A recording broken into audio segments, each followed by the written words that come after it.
Sometimes we keep asking Allah for signs, something clear, something obvious, something that tells us, yes, your dua is being answered. But what if the most powerful signs are not loud? What if they are quiet, subtle, and happening right now in your life, but you're too distracted or too tired to notice them? One of the most beautiful ways Allah works is in silence. Not everything comes as a dramatic change. Sometimes it comes as a shift inside your heart. You begin to feel uncomfortable with things that once felt normal. Sins that didn't bother you before now sit heavy on your chest. You can't enjoy them the same way anymore. That discomfort is not a burden, it's a sign. It means your heart is alive, and Allah is pulling you back to Him gently, without exposing you, without humiliating you. And then there are moments when you find yourself turning to Allah without even planning to. You whisper a dua while driving. You remember Him in the middle of your day. You feel the urge to pray even when you're tired.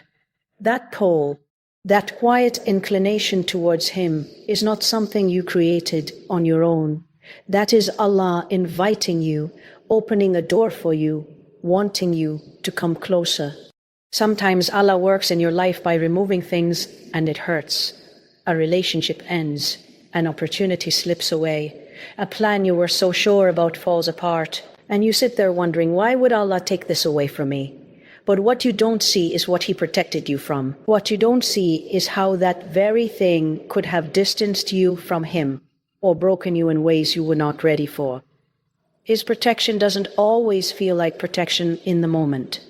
Sometimes it feels like loss. And then there are those small acts of worship that you suddenly find easy. You start praying more consistently. You pick up the Quran after months. You make dhikr without forcing yourself. It's not perfect, it's not constant, but it's there. That ease is a gift, because left to ourselves, we struggle. So when something good becomes even slightly easier, know that Allah is helping you, supporting you, guiding you step by step. There are also times when you are tested, and instead of running away from Allah, you run towards Him. Your problems don't disappear, but your response changes. You raise your hands more, you cry to Him more sincerely. You rely on Him more deeply. That shift from complaining about Allah to complaining to Allah is a powerful sign that He is nurturing your relationship with Him. And maybe one of the quietest signs of all is that despite everything you've done, despite your mistakes, your shortcomings, your moments of weakness, Allah still allows you to turn back. He doesn't close the door. You still feel that hope, that chance, that maybe Allah will forgive me. That hope is not from you, it's from Him, because if He wanted, He could have sealed your heart, but He didn't. Allah's work in your life is not always loud. It's not always visible to others, but it is constant, precise, and full of mercy. So don't underestimate the small changes. Don't ignore the quiet feelings. Don't think that just because your life isn't perfect, Allah is not working in it. Sometimes the fact that you're still trying, still turning back, still holding on is the biggest sign that He hasn't left you. And He never will. There was a time when certain actions didn't even make you pause.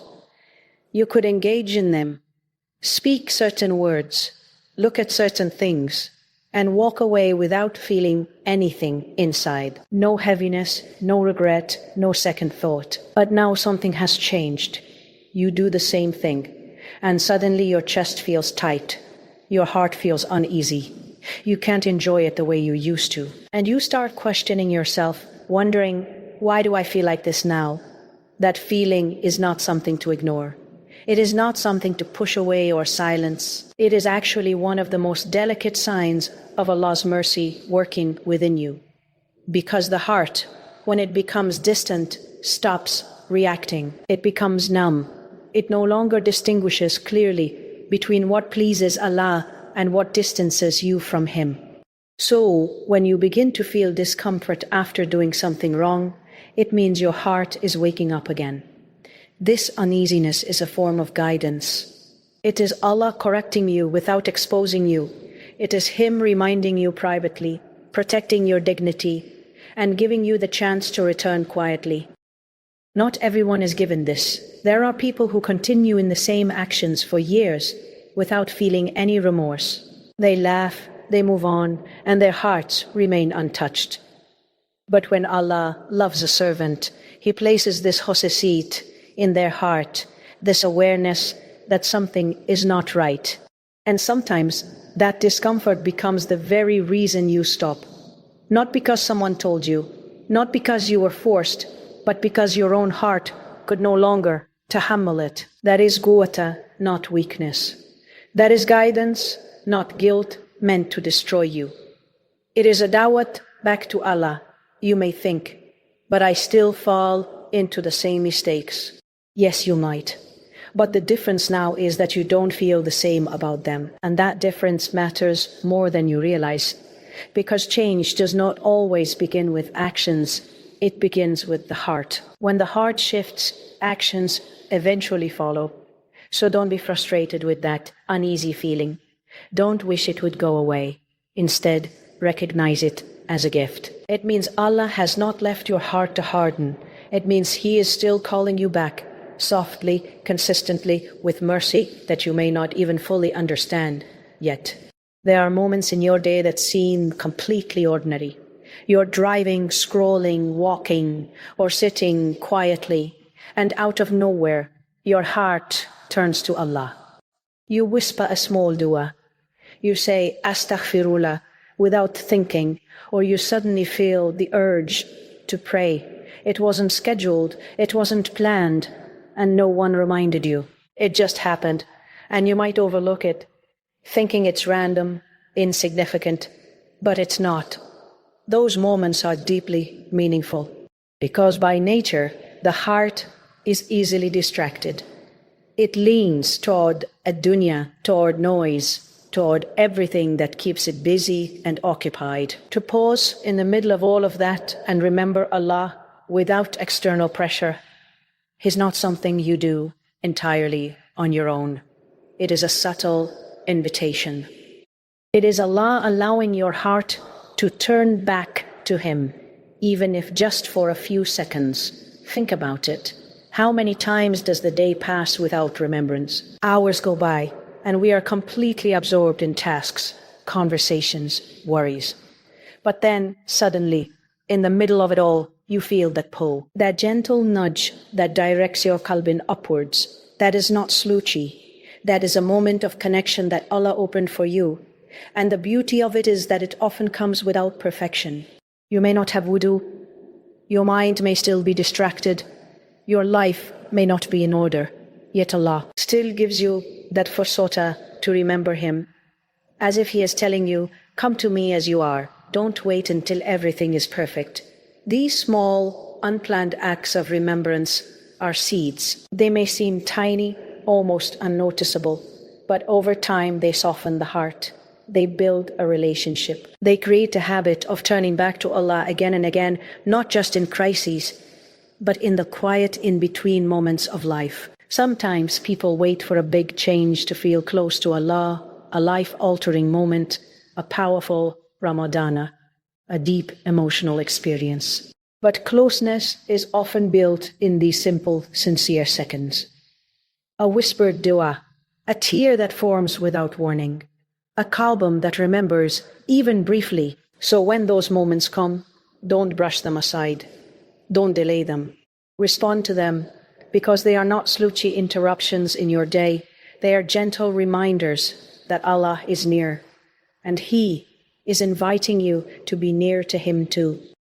There are moments in life when something you deeply wanted simply doesn't happen. A door you were certain would open remains closed. A plan you carefully built falls apart. A relationship you invested your qalb in comes to an unexpected end. And in those moments, it's very easy to feel confused, even hurt. You ask yourself, why would Allah take this away from me when I wanted it so much? What makes it even harder is that, from your perspective, it looked good. It made sense. You saw happiness in it, stability in it, maybe even growth in it. But Allah sees beyond what you can see. He knows what lies ahead what is hidden within that opportunity, what it could do to your heart, your deen, your future. And sometimes, out of His mercy, He blocks what you are running toward, not to deprive you, but to protect you. Protection doesn't always come in a form you recognize. We tend to associate it with ease, with things going our way. But often it comes disguised as disappointment. It comes as a no when you were hoping for a yes. It comes as a delay when you are ready to move forward, and in that moment, you may not see anything except what you lost. But think about how many times in your life you later realized that something you once desperately wanted would not have been good for you. How many times did clarity come after the pain? You look back and say, Alhamdulillah, that didn't happen, even though at the time it felt like. That realization is a glimpse into how Allah's wisdom works quietly, precisely, and always in your favor, even when you don't understand it immediately. When a door closes, it's not a sign that Allah is ignoring you. It may actually be a sign that He is paying very close attention, that He is redirecting you, reshaping your path, and keeping you away from something that could have harmed you in ways you cannot yet see. Sometimes what you're asking for is not wrong, but it's not right for you in that moment or in that form. And there is also a deeper layer to this. Certain things, if they entered your life, might slowly distance you from Allah. They might consume your time, your energy, your heart, until your connection with Him weakens. So He removes them before they take root. Not because you are undeserving, but because He wants something better for your akhirah, not just your dunya. So the next time something doesn't work out the way you hoped, try to shift the question from why was this taken from me to what might Allah be protecting me from? Because sometimes the greatest mercy is not in what Allah gives, but in what He gently keeps away. There are times when you notice a small but meaningful shift in your ibadah. Praying doesn't feel as heavy as it once did. You find yourself opening the Quran even if it's just for a few minutes. Kana. Lamat of dhikr begin to flow more naturally on your tongue. It's not perfect, it's not constant, and you may still struggle. But there is a softness, an ease that wasn't there before. That ease is not something to take lightly, because if we are honest with ourselves, ibadah can feel difficult. The nafs of resists, distractions pull us away. Laziness creeps in. To consistently turn toward Allah requires effort, discipline, and sincerity. So when even a part of that becomes easier, when your heart leans toward it instead of away from it, it is a sign that Allah is helping you. It's as if Allah is gently opening doors for you one by one. He doesn't overwhelm you with everything at once. Instead, He places barakah in small actions. You might start with one prayer on time, then slowly it becomes 2, then more. You might read a few ayat, and over time it becomes a habit. These are not random improvements. They are guided steps, carefully placed in your path, and what's beautiful is that sometimes you don't even realize when the change began. You just wake up one day and notice, I'm not the same as I was before. The resistance you once felt is lighter. The excuses are fewer. The connection, even if small, feels more real. That is Allah, nurturing your soul, allowing you to grow without breaking you. This ease is also a form of acceptance, because not every act is accepted and not every heart is guided to continue. When Allah wants good for you, He makes the tariq to goodness accessible. He gives you the ability, the time, and the willingness. And that combination is a gift many people overlook. But it's important to recognize that ease doesn't mean the absence of struggle. You may still have days where you feel low, where your motivation drops, where you fall short. That doesn't cancel the progress. The fact that you return, that you try again, that you don't complete you abandon these acts, that itself is part of the ease Allah has granted you. So when you notice even the smallest ibadah becoming lighter on your heart, hold on to it, protect it, because it is not just a habit forming. It is a sign that Allah is guiding you, supporting you, and drawing you closer to Him in ways that are quiet, gradual, and full of mercy. There was a time when hardship would push you away. When things became overwhelming, you felt distant, disconnected, maybe even questioning everything. Pain had a way of closing your heart instead of opening it. But now, something begins to shift. The problems may still be there, the tests may not have become easier, but your response is different. Instead of running away, you find yourself turning toward Allah. In the middle of confusion, your hands rise in dua. In moments of silence, your heart speaks to Him. You begin to say words you didn't say before, with a sincerity you didn't feel before. And sometimes, without even realizing it, your first instinct is no longer nas or distractions. It is Allah. This change is powerful because it means that your relationship with Allah is no longer dependent on everything going right. It means you are beginning to recognize Him, not just as the one you worship in ease, but as the one you rely on in difficulty. And that kind of connection is deeper, more real, and more lasting. Hardship has a way of revealing where the heart truly turns. And when your qalbim starts choosing Allah in those moments, when you complain to Him instead of about Him, it shows that something inside you is being transformed. You are learning to see Him as your refuge, your source of strength, your place of amen. And it's not that the pain disappears. Sometimes you still feel overwhelmed. You still have questions you still struggle to understand. But alongside all of that, there is a thread of trustful ring. A quiet yaqeen that even if you don't see the outcome, Allah is in control. That He hears you, that He knows, that He will respond in the best way, at the right time. This turning back to Allah during hardship is not something small. Many people only feel close to Him when life is smooth, but when difficulty becomes the very reason you draw nearer, it becomes a means of elevation. Your dua becomes more sincere. Your dependence becomes more genuine. Your heart becomes softer.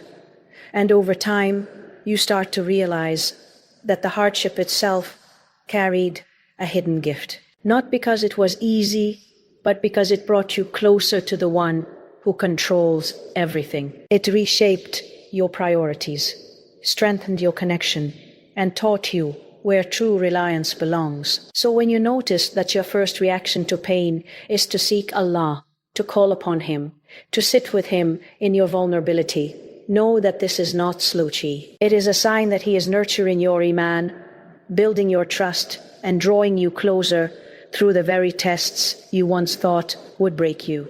There are moments when you sit alone with your thoughts, reflecting on your past, and a wave of regret quietly settles in your heart. You remember things you wish you had never said, actions you wish you could erase, times you knowingly went against what you understood to be right. And in those moments, a question sometimes appears. After everything I've done, can I really go back? Yet despite those thoughts, you still feel something else, something softer, something persistent. A sense that maybe, just maybe, Allah will forgive you. That you can still raise your hands and ask, that the door is not completely shut. That feeling of hope, even if it's small, is incredibly significant. Because if Allah wanted, He could have taken that feeling away. He could have allowed your heart to become so hardened that you no longer care, no longer feel regret, no longer even think about returning. But the fact that you feel guilt, and alongside it, hope, is a sign of mercy. It means the connection is still there. It means Allah is still calling you back, even after everything. Sometimes people think they need to fix themselves completely before they turn to Allah. They wait to become better, cleaner, more consistent. But that's not how it works. You turn to Him as you are, with your flaws, your mistakes, your brokenness. And it is through that turning that change begins. The door of Tawbah is not for the perfect. It is for those who recognize their naqsas and still choose to return. And what's beautiful is that Allah does not just accept repentance, He loves it. He loves when His servant comes back, even if it happens again and again. No matter how many times you fall, as long as you return sincerely, the door remains open. Not reluctantly, not partially, but fully, with mercy that you cannot measure. That lingering hope you feel is not something you created on your own. It is placed in your heart by Allah so that you never lose your way completely. It pulls you back when you drift too far. It reminds you that your story is not over, that your past does not define your nihayat. So when you feel that urge to ask for forgiveness, don't delay it. When your heart softens, don't ignore it. Because these moments are invitations, quiet, gentle reminders that no matter how far you've gone, you are never beyond the reach of Allah's mercy.